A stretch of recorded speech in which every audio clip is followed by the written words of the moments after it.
Welcome to Luca and Miguel. Enjoy the video. You begin by choosing map size and terrain presets. Pick one that fits your vision and PC capabilities.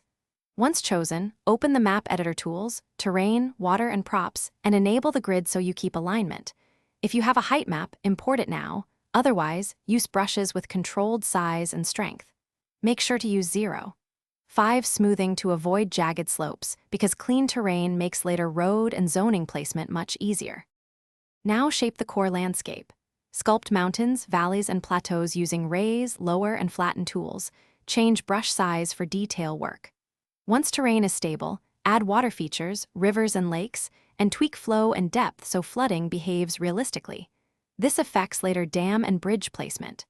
Then lay out main roads and rail corridors, plus mark natural resources.